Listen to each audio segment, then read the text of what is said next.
Hey, everybody, and welcome back to another episode of Indie Game Movement, the podcast that talks about the marketing and business of indie games. I'm Andrew Pappas. I'm going to be your host, and today we're going to be talking about maximizing influencer campaigns through effective collaboration. Now, whenever we consider collaborating with influencers, usually top of mind is the bottom line. In other words, what kind of awareness and results can they get?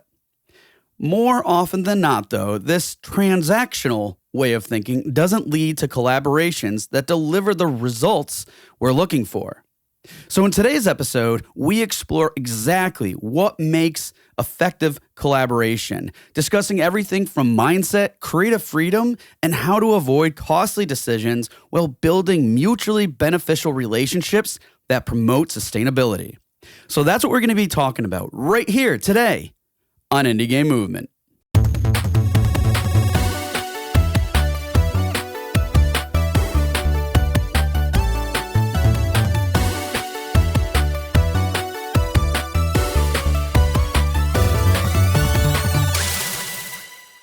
Hey everybody, and we're back, and today with us I have Axel Danielsson. Axel, how's it going, buddy? And hey, thanks for joining us today.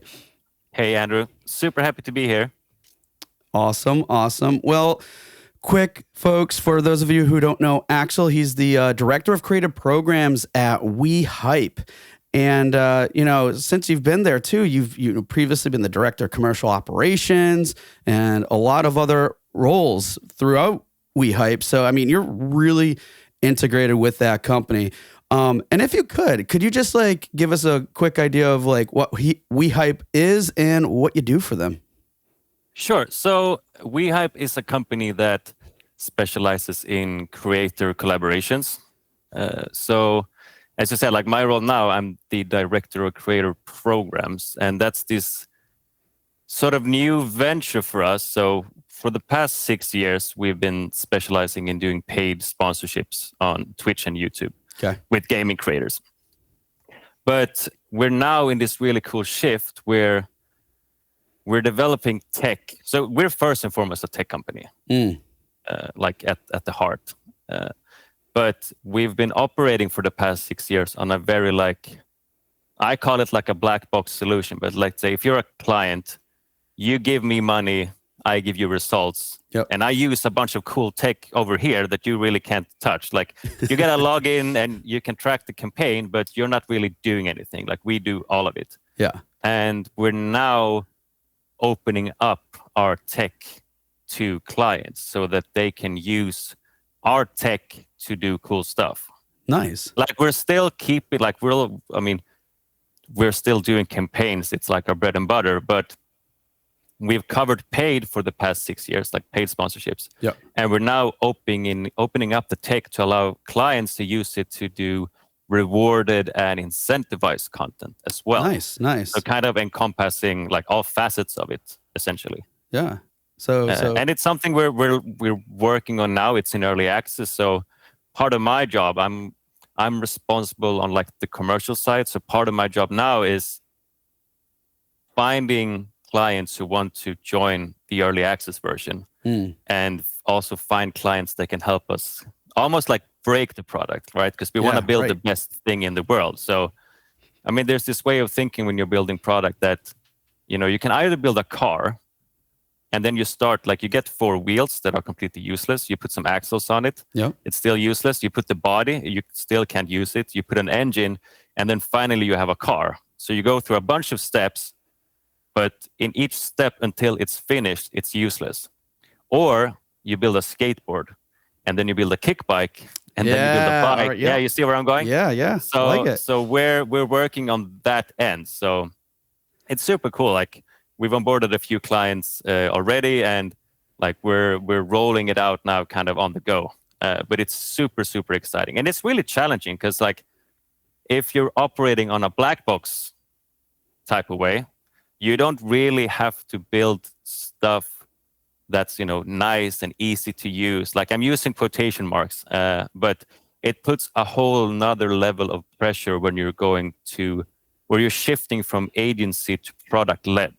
Yeah. Because you have to build stuff that's easy to use, and and nice to use. You can still get cool results, but you want the whole user experience to be pleasant. Yep. So it's super fun, to be honest. I love it. Man, you dropped a nice little gold nugget in there too, in terms of like, don't start with the car. Like Exactly. you could Start take that with skateboard. anything, like any product, like your first game. The creator's game. Yeah, start with the skateboard game, not the truck game. Exactly. Awesome. Love it. Well, I mean, thanks for sharing that. And I mean, on top of that too, what's I think really cool and interesting is, I mean, you've been in publishing before, like you've been head of publishing at, some previous jobs. You were even like a marketing and business manager. So, I mean, outside of how integrated you are at WeHype, you've been integrated in the industry quite a bit on all kind of spectrums, if you will, within the industry, especially with games. So actually, I was actually a client of WeHype's. Oh, okay, cool. Before joining, yeah. And then randomly, I moved back to my hometown in Sweden. Because, long story short, I met my wife when I was at university in northern Sweden. And we figured out, our moms live 15 minutes from each other. We're from the same city. So we were like, all right, we might as well make a bunch of babies. So as soon as university was done, we've moved back to our hometown of Uppsala, which is where WeHype is based. And I didn't even know that they were based there. But I had purchased some campaigns from them, and I was like, yeah, they seem like a cool bunch of people. And then they reached out and were like, hey, have you really moved to Uppsala? And I was like, yeah. They were like, well, come by and eat breakfast. And Uppsala is not a big, Sweden is not a big country. Uppsala is not a big city. Yeah. It's basically a suburb to Stockholm. It takes 30 minutes to get to Stockholm. Okay. And I walked in, and I never in my life expected to be able to work in a cool company in my hometown. Yeah. And I came into the office, I was like, what the fuck? People from all over the world actually moved to my hometown to work at WeHype. It's an international. It sounds self-explanatory at this day and age, but I really thought okay, I'm gonna commute my entire life if I want to stay in gaming. Yeah. So then it was kind of easy. Okay, I went and had breakfast, and they were like, yeah, we would actually like you to join. And I was like, okay, nice, I'm in. I have a bunch of kids, and if you can skip commuting for an hour each day, and the trains in Sweden also are horrendous. So I would be like, okay, I'm going to be home at either 4 or 7 p.m. depending on if there's a stick on the railroad. Yeah. So it was the best choice of one of the best choices of my life almost. Wow. To take that jump. But usually, the big publisher hires the consultant. And now it was kind of inverted, the consultants hired the publisher instead. Yeah. Well, I mean, it's a cool little story there too, because it's it was something that you liked that enough, had such a good experience with, to the point where, now you're working for them. So exactly. that says a lot right there. So yeah, thank you for sharing that story. Okay. Well, so now that we got to know Axel a little bit, we want to get to know him a little bit more. So we're going to go into the Q Box round, folks. And for those of you who aren't familiar, it's just a series of some random questions I prepared for Axel today. So Axel, are you ready for the Q Box? Yes, sir. All right. Let's see. What's the most helpful or impactful advice you ever received?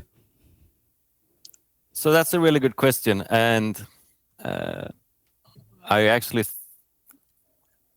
So when I think about it, one thing that had a huge impact on me personally is a guy who used to be my mentor. He got me to read this book by a guy called BJ Fogg, and it's a book about how you change your behavior. So I don't know if you can call this advice, but I'm going to go with it anyway. But basically, there's this equation where you have behavior equals motivation, so how much you want to do something, how motivated you are to do it. Motivation plus ability, and ability here stands for how easy is it for you to do it. Maybe it's super easy or maybe it's really hard. And then motivation plus ability plus prompt. And prompt is the trigger that makes you do it. So for example, we recently got a piano. So we found this old big ass wooden piano that someone was throwing out. So we rented like a huge, I don't even know what you call it, in like a U-Haul maybe? Is that the word? Yep. Yeah. And drove across the country, picked up this like huge piano. And then it just sat there. So no one played it because we had to get you can't just fix the piano yourself. It's an old piano. So you actually have to get someone to come into your home and tune it. So then I can relate to this 100%, by the way. Yeah. So there's some motivation and I mean, there's zero ability, but what we lacked was a prompt. And this goes, in that equation, I'm really good at both motivation and I'm generally good at my ability to do stuff, but I'm useless at the prompt. So by identifying that with myself and really thinking about it, it really got me to, I think I increased my general productivity on anything. It could be like taking care of the dishes, doing the laundry, but I realized that what I really lack is the ability to prompt myself. So I just repeat that equation to myself 10 times per day, just because I know that having a prompt is so important to me. And the equation can be the prompt, but it's just the thing that gets you off your ass. Because at least for me, once I start doing something, then it just rolls. And I usually do it pretty well, but I'm shit at actually getting off my ass and doing it. Unless I just repeat, I need a prompt. I don't have a prompt. Where's my prompt? I love it. And, this is actually works out really well for that response. A good follow-up here is the name one thing that motivates you every day. So what are these motivations now, or that one thing that gets you to that prompt? I mean, if we're talking about motivation, general to get out of the bed, I don't really have a choice because we have 3 kids, so okay, I haven't slept in years. But I'm still a bit starstruck over the fact that I work in gaming, right? So, I mean, I spent right after high school, I spent 7 years in the restaurant industry. I was a restaurant manager in many different parts of the world, and then I was like, okay, I need to do something. I didn't want to make it a career, so I started studying business. So I did a full bachelor and master's, and I hated it up until I started doing my master's. So economics or studying business, it's a lot of accounting, really basic marketing stuff, what's a channel, how do you reach your audience. I hated most of it until I got into business development and innovation. So I mean, you can kind of think as business as there's a scale, and in one hand you have the CFO, it's all, I'm not bashing any CFOs, but extremely good at Excel, very good at numbers. And then on the other hand, you have biz dev and innovation, okay, but how do we succeed? And that side operates in a much more gray area. And my biggest nightmare would be to end up at Ernst & Young or PwC. And I think 85% of my class ended up at one of the big 4. Yep. So the fact that I just randomly ended up in gaming and I get to go to work, and we have fucking Kratos' axe from God of War Ragnarok hangs next to my desk. And I get to work with games. I'm that in itself is a motivator for me. I get to go to work and talk about gaming. Yeah, man. What the fuck? It's amazing. Awesome. All right. And on that note, and last question here, and the staple here on the show is, what game are you playing now? So I've got 3 bosses left on Lords of the Fallen. Okay. Really, really like it. It's very challenging, but I really, really like the game. But then I also have to mention it's over now, but I spent way more time than I should have in the open beta for the finals. Okay. Yeah. I don't know if you played it, but I haven't. Jesus Christ. Yeah. I showed it to my friend who's not in the industry. They're Sweden based, so we know them a bit. But my friend was he said it feels like I'm playing a game from the future. And I was like, yeah, it really does. It woke something in me. Like I got a sensation I haven't had from games in like, I don't know, a decade almost. You know that feeling? Like, I remember when I started playing World of Warcraft, and like the realization of like, fuck, there's like 10 million people, because they were so early on the whole like social gaming and MMO thing, right? So you were really like, it felt like a different world. And I felt the same, not the exact same, but when I played the finals, I was like, this is something brand new. And it's so sleek and so fun to play. So Lords of the Fallen, 100%, but also I have to give a shout out to the finals, because I'm eagerly awaiting once they release the game. And I might take a week off then just to like get ahead on the battle pass. Yep. Man, I miss those days. Yeah, right. Awesome. Well, thanks so much for sharing that. Really insightful stuff there, especially the part about the motivation and the impact. I mean, those are some good ones right there. But that said, now we're going to get into the meat of our conversation here today, which is the topic being maximizing influencer campaigns through effective collaboration. Because, I mean, there's lots of stuff that goes on with collaboration, but how do we make the most out of it, right? So I kind of want to kick things off here with, like in general, most people looking to collaborate with influencers are probably mostly thinking about how will it help with awareness and results, right? Bottom line stuff. Now, while these are important, what would you say are other key things people should consider or include when it comes to approaching influencers? So first off, I'd start with like, you have to realize that creators get literally bombarded with stuff. We're talking requests from I mean, not just indie studios, but like indie studios, bigger studios, massive publishers, brands. Like, so a friend of mine who's a creator, he told me that if you're around 30 to 40 CCV on Twitch, which is not super small, it's not super big either, but if you're around that size, which a lot of creators are, you can get upwards of 30, 40, 50 games a week sent to you, where it's like, hey, we'd love you to check out our game. Like, here's a key, play it for free. So you have to, if you're trying to approach creators, have your stuff in order. Like, make sure that you're coming with something great and that you have a clear idea of what your goal is when working with them. And I always say, like, include creators as early as you can in the game development. Yeah.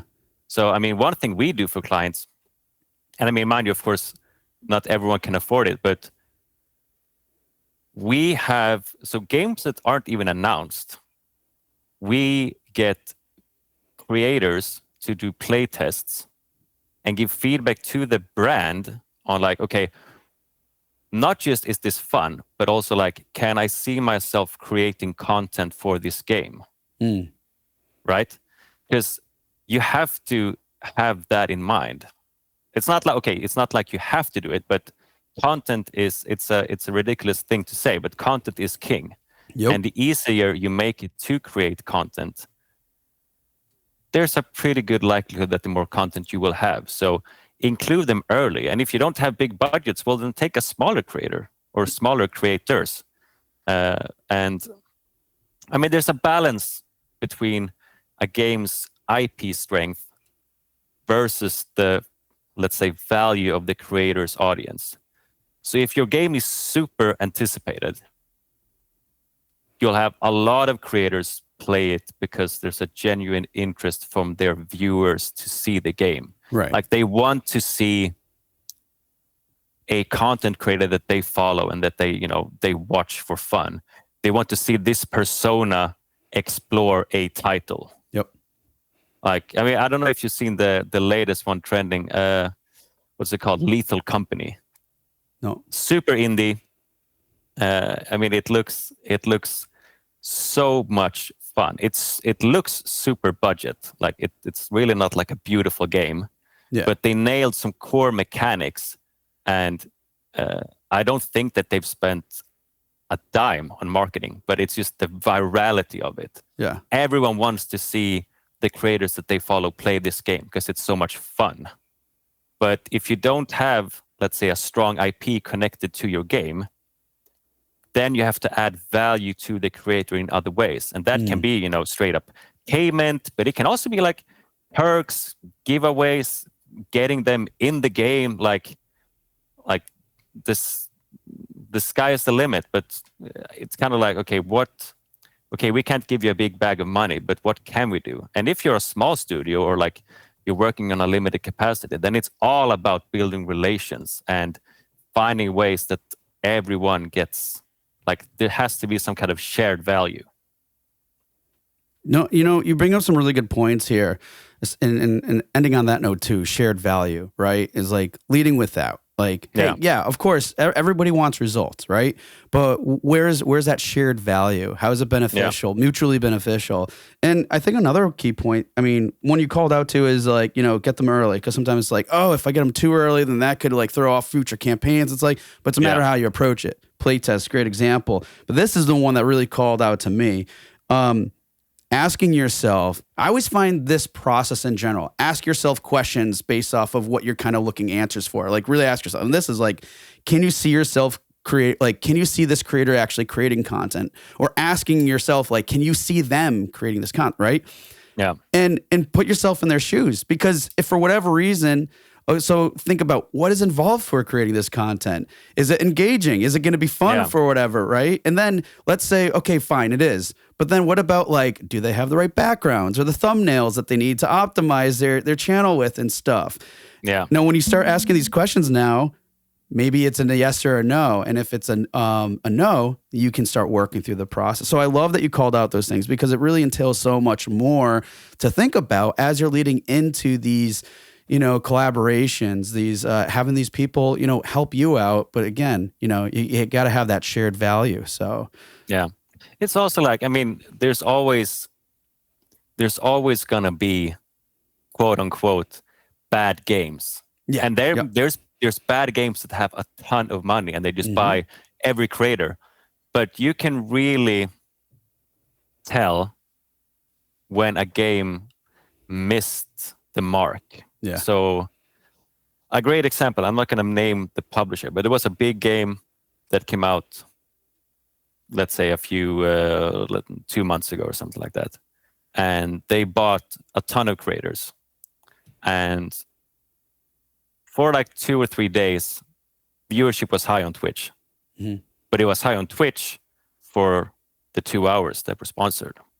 And pretty much all the creators, because we have basically unlimited amounts of data. So we track everything that's going on in the space. And you could really tell that almost no creator kept on playing. So they were paid for 2 hours. All right, I'm going to give you 2 hours. Yep. And once those 2 hours were up, they switched to another game. They fulfilled the agreement. Boom, cash out. Give me my check. And you'll still always have those games where like money needs to be spent. But I think we're slowly coming to a shift where more and more are involving the creators early on, because you like, if you want a share of voice, if you want presence on these platforms with gaming content, you have to have a good product. Yeah, like people see through it if it's bad, and that's what I really, really love about like creator marketing, because especially Twitch, like I'm actually paying you to use my product live in front of your audience. So it's hard to find more genuine channels. But if the product is bad, okay, yeah, you paid me to play 2 hours. I'm still going to play for 2 hours. But if I can tell that my audience finds this fucking boring, I'm not going to play for another 2 hours. Yeah. I'm going to switch, because I'm catering to my audience. I'm not catering to you as a brand. Like my audience comes first. Yeah, no, it definitely makes sense. I mean, at the end of the day, it still comes down to the product. I mean, that's the core aspect things. And, I'm going to take this and kind of shift it a little bit though, because with that example you provided, yeah, the product, let's say, wasn't that great. And now all of a sudden, this potential collaboration is not really a potential foundation for either a relationship or anything beyond that. It's just strictly transactional. So Yeah. with that in mind, like, let's now look at like what can make things like better collaborations, or even start with relationships, right? So like one thing I'm curious about, because I'm sure a lot of people think this in general, especially like indies, like, can established relationships help improve collaborations?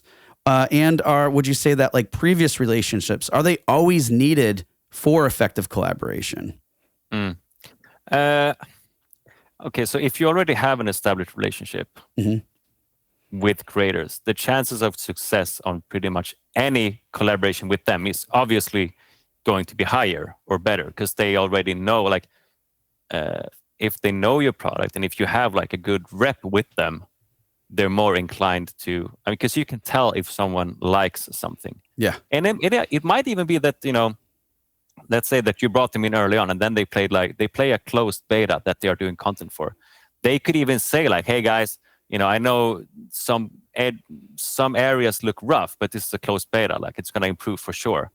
That being said, it's not mandatory, like obviously, because again, coming back to having a good product, there are really good games that don't include creators at all until it's go time. Yep. But then you're really relying on, word of mouth to spread it. And sometimes it works, sometimes it doesn't. And gaming in itself is fucking risky, but doing that approach that's really risky, because there's so much content right now, like so many games. Like there's a guy called Bill who's the head of Twitch, and he wrote a great post on LinkedIn the other day that I was like, shit, I need to save this. Because it's been a horrible year for gaming in terms of layoffs, right? Yeah, like absolutely. Thousands of jobs disappearing. But in terms of games shipped to the consumer, it's been a fucking incredible year. Like the best year on Metacritic, I think, ever. There's over 25 games this year so far that's above 90 on Metacritic. Yeah. And Bill made a really good post. He was like, okay, let's take 3 of these games. So you picked up 3. And as an example, he put Baldur's Gate 3, Diablo 4, and Tears of the Kingdom. So those 3 games combined, let's say you got all of those 3. You're looking at between, let's say, 200 to 500 hours of playtime. Huh. And that's from 3 games. Then you have 22 other games that are still above 90 on Metacritic. So they are probably really good, no matter if you're like a big fan of the genre. Then you have 10,000 other games that also, might be fun. So we're coming to the point where it used to be that everyone played a really good game, but now there's too many good games. Like there's not enough human playtime available to play all these. Like I haven't even touched Baldur's Gate because I'm like, fuck, I'll save that for when my kids have moved out. That's like, I feel like are most of the games in my library. Anyways, yeah, there's no point in even starting them. So if you can, yes, like definitely have established relationships, because it's always going to do you a service. And I would argue that in this day and age, like if you're not working with content creators, then you're probably doing something wrong. But again, if your product is good enough, then it's not like it's going to completely break your product. But like all the stuff I just mentioned, those games, like you have to ask yourself, okay, how am I going to stand out? Exactly. Can I find a niche that is so good that everyone in this niche will want to play my game? Yeah. And if so, if I can find that niche, how can I ensure that I break through the noise? Yeah. Yep. Right. And I think you kind of uncovered some things there too, going back about, hey, is it necessary to have prior relationships? No. But if you get that insight, and you mentioned it earlier with like, have them play test, have actual creators play test. And some of this information has been shared, folks, which I'm sure you can probably recall from other places. But the point being is like, they can share so much more information that you would think from a perspective of an influencer, not necessarily a player, but they'll give that insight too. And if you go into the game, if you go into the launch or the game that is game making, if you go into a launch knowing these things, having this valuable insight from influencers saying like, hey, look, if you did this differently or this, like we could create some great content here and I could play for, like who knows what kind of insight. And if you go into your campaign at launch time knowing these things, man, I would say that's going to be a lot more effective in terms of trying to garner the results you're looking for in sales numbers than if you were to just be like, all right, we got some big guys here and, we got a few other like medium-sized guys that are now picking it up because of word of mouth.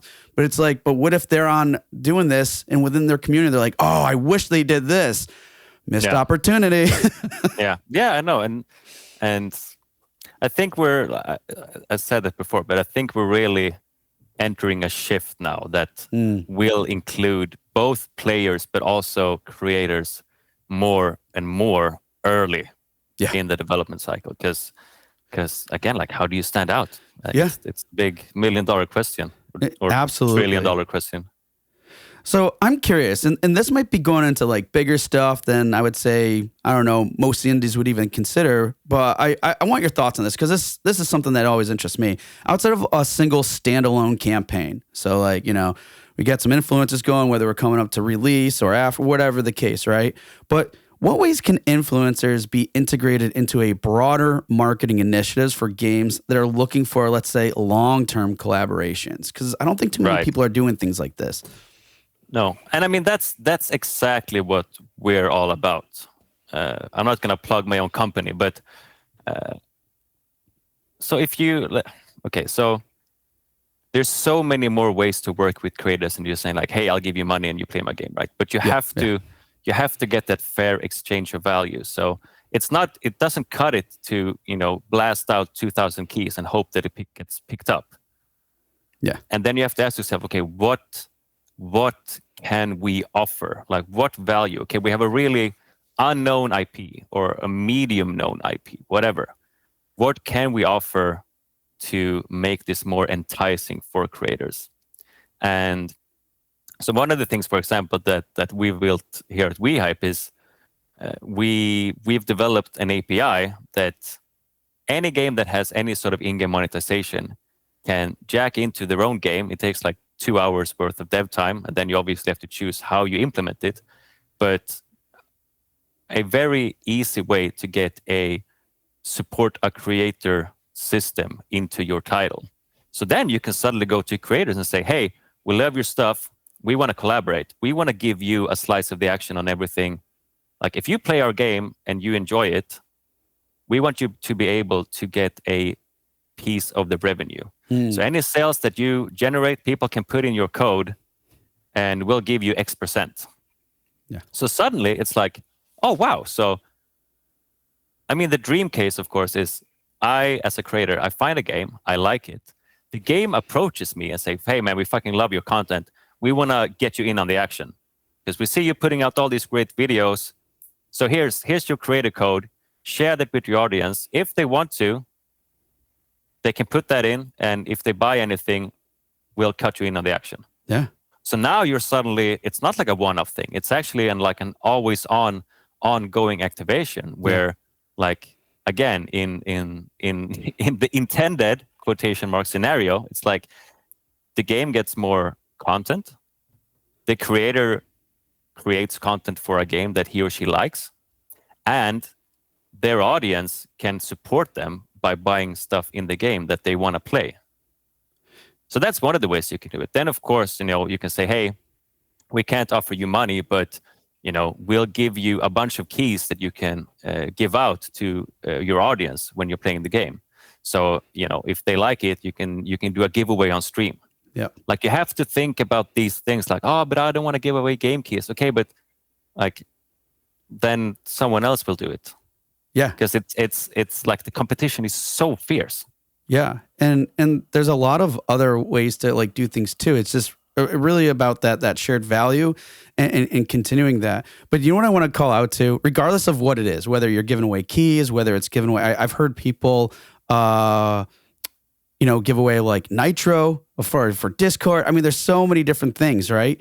But you know what I thought was, I'm going to digress a moment, people, but it will all make sense. What you just outlined with that process was back to your advice tip, like the ones that you received, like you outlined the motivation, then the ability to prompt, right? Yeah. And then the ability to prompt so that way they take action. And then now it becomes a behavior and then the cycle continues, right? Like, yeah, exactly. How cool is that like systems like that can be that much more effective, especially for long-term collaborations. And I mean, yeah, some of these things might sound a little technical with like integrations and things like that, but I mean, that all these things, and sometimes it's more of a price point than we're able to do at that point in time, but all these things are accessible, essentially. Yeah. Like, and we will help you. Terms and conditions apply. Yeah. No, I'm just kidding. Love it. Okay, so no, definitely some really good insight stuff there around like, long-term collaborations. Because you're right. If you get these players, if you get these influencers playing more regularly, I mean, how much more harm can that do? Especially if it's a good, solid foundation of influencers. So with that said, influencer is obviously important, but I think it's also important to kind of like discuss things, with aligning audiences and setting some expectations, right? So one thing I'm kind of curious is, with your experience and everything else, like what ways do you help ensure that influencers align with the brand image or target audience of the game? I mean, do you help with that, or is that something that you keep in your vision to make sure? Because, good collaborations, I think, are somewhat dependent on that type of relationship or understanding anyways. For sure. No, great question. So that's something that we definitely do on paid sponsorships, right? Yeah. And I mean, we have. So what's nice about WeHype is that we have access to a lot of tech to help us find exactly, which creators should be a good fit for this game. But then you combine it with a team of super passionate gamers, and not just gamers, but also people who consume gaming content. And when you get those two together, it's actually not that hard to succeed. Like if you already have a really knowledgeable team, and then you give them really good tech to find creators that should be a good fit, it becomes quite easy. But that's something that makes sense when you're doing something paid, you're paying for a sponsorship. But when you're doing this more like open activations, like, hey, I'm giving out game keys. Sure, there might be some requirements like, well, you need to have above X CCV or above Y average views. But there, it's more like, hey, the content creator is interested in doing it. Like you shouldn't really vet them in that case. Yeah. Because it's an open thing, right? It's more self-serve than saying, hey, I'm giving you hard cash to use my product in front of your audience. Yeah. So there's a distinction between those two for sure. Okay.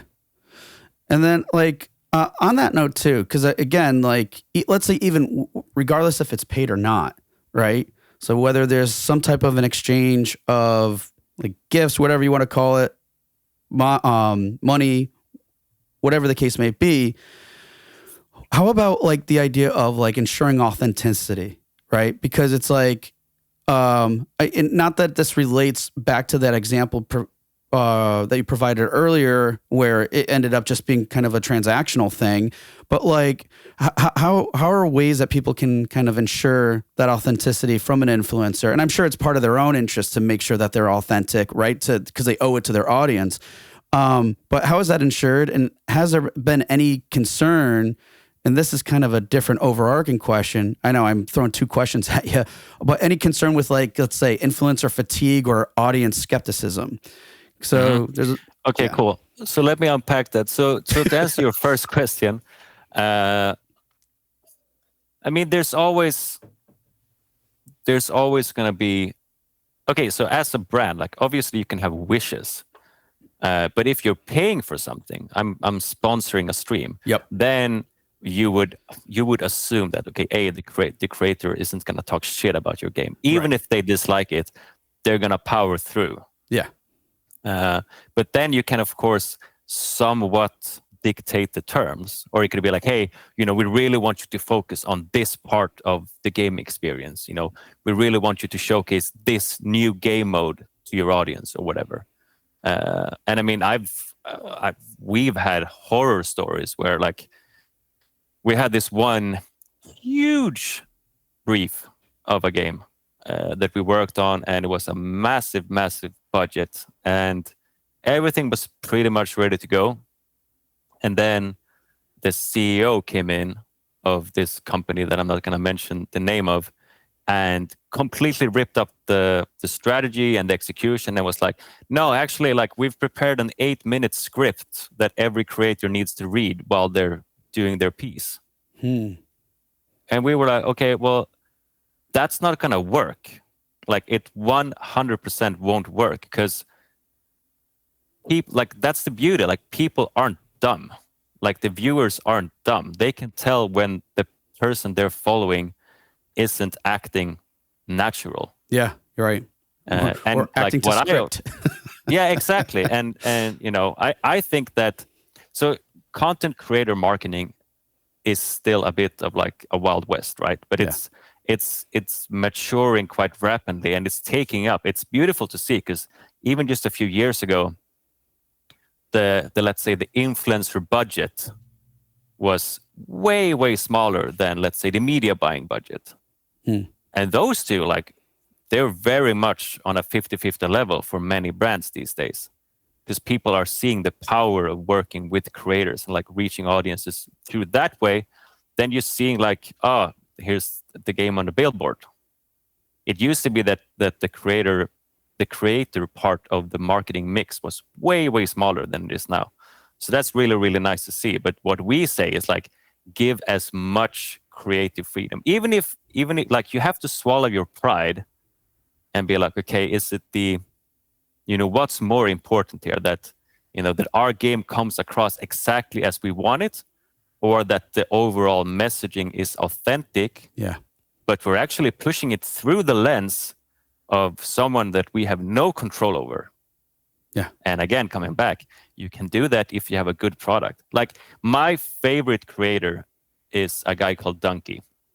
He's fucking awesome. And anytime a big, like, AAA game comes out, he makes so much fun of it. And he, like, breaks the mechanics and just goes wild. Like, there's a game called Ghost of Tsushima from Sony. Fucking awesome game.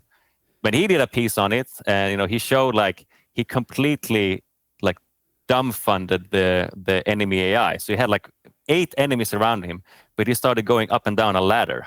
And like, you have these, like, 8 samurais standing around, like, what the fuck did we do? Like, he's on a ladder. And he'll say some snarky comment. But I'm like, do you think that drives people away? Or do you think that gets you, like, do you think that converts? I could almost bet money on that people saw that and were like, yeah, but the game looks fucking sick. Right. Yeah. And rather than, I would never pick up this game. Like, and it's not like, if you think about it, it's not like a full out exploit. Because, I mean, from a player's perspective too, like, what are they going to do with that other than what he's intentionally doing, which is just to make his audience laugh, right? Yeah.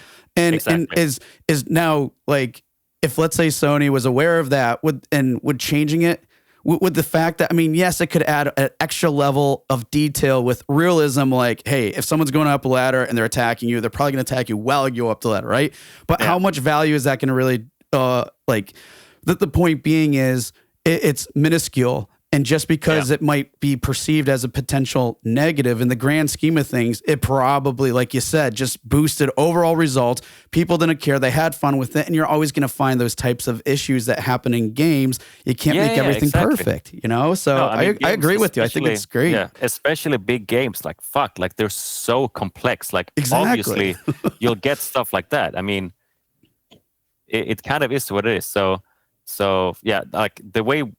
Obviously, when you're doing a sponsored segment, you have some expectations on it. But again, if you go too hard, that's just gonna be shit for you. Like, it's not gonna give you the returns. Like, you have to allow the creators to kind of do what they do best, which is create content for their audience. And you know who doesn't know their audience? You. And you know who knows their audience? They do. So yeah, I say, the more freedom you can give, the less you can impose restrictions on creators, the better content you will get. Yeah. And again, it goes back, it kind of falls on you too. If you're very concerned about something extremely negative popping up, then perhaps there's more of a concern. It's the underlying issue is really, is the product where it needs to be, Yeah, exactly. Yeah. So exactly. But then to answer your question on fatigue, not really, to be honest.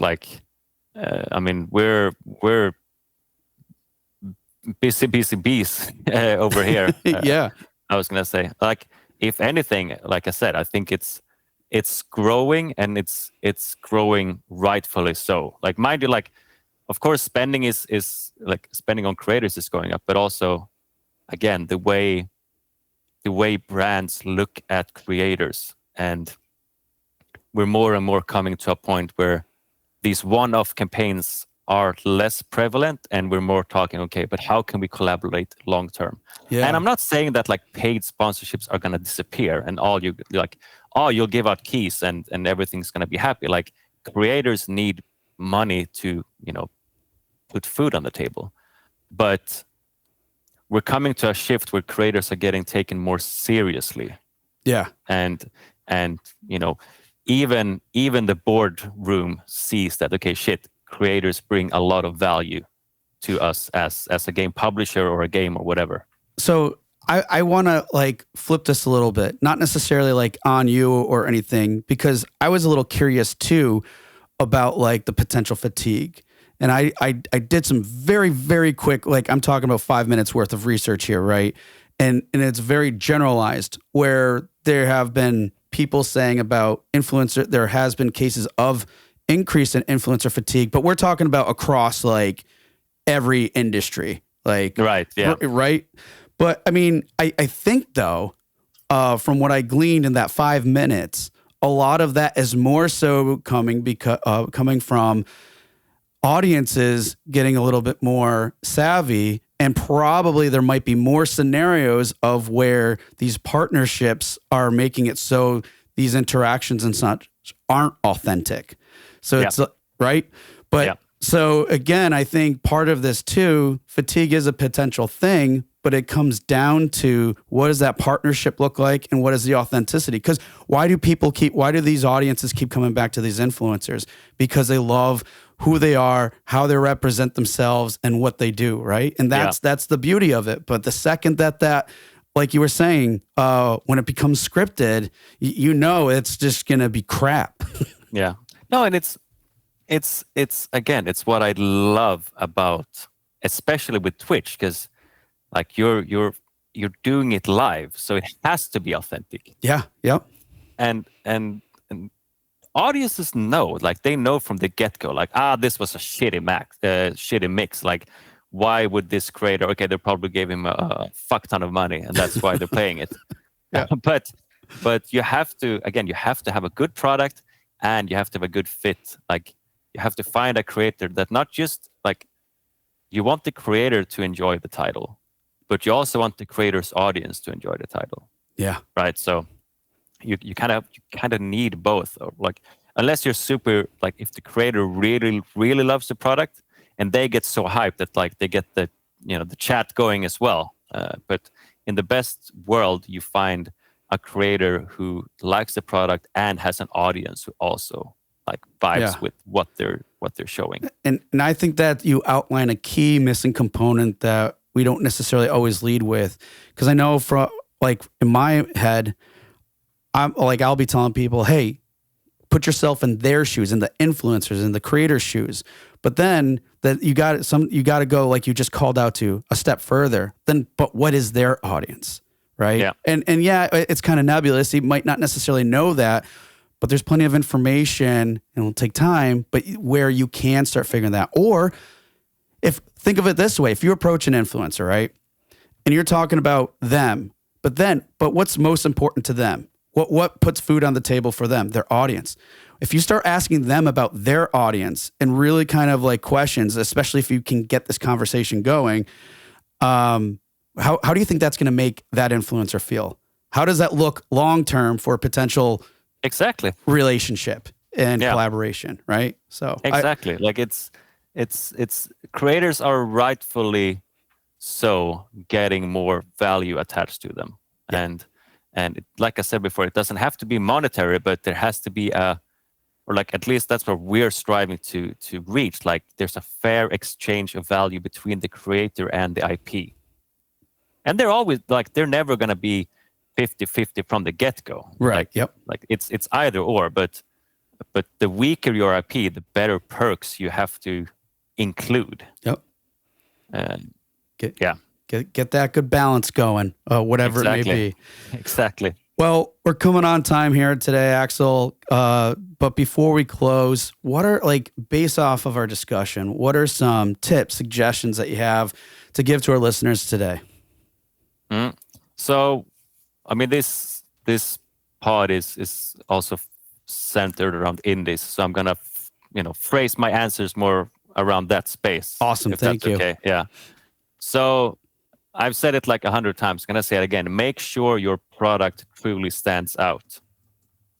So when I was on the publisher side, like sometimes I would get demos from like a studio, and I'm playing the game, and it might not be that it's a bad game, but you play it and you go, okay, I can, from the top of my head, I can list 10, 15 games that are similar, but probably did this a little bit better. So ask yourself, who do we think will enjoy this game?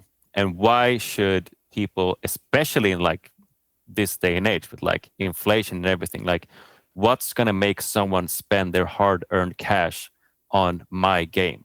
Like, does it truly stand out? And and this goes in everything in life, like stay fucking humble. Like you have to be prepared. Like if you do like an initial playtest and you get fucking slaughtered, don't take it personal. Like, okay, work with that. Okay, what didn't they like? Do we agree? And even if you don't agree, like you're not right.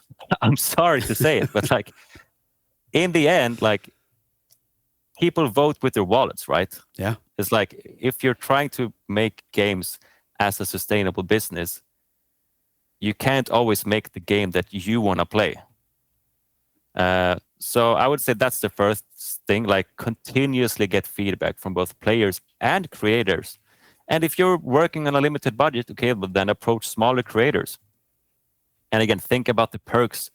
Like maybe you're talking to a creator that doesn't get sponsorships because they're too small. But then maybe you can put them in the game. Like, hey, we'll fucking make you a character. But we want we want to get your continuous input on the development because we think your type of content is a good fit for our games. We want to know what you think. And be humble. Be ready to eat shit. Because it's one of the hardest industries in the world to break through. And then, this kind of goes into, but I would also say just realize the competitive landscape. Like it goes a bit into my previous answer, but do proper research into your category. Check out who's creating content in it, which games dominate like the share of voice.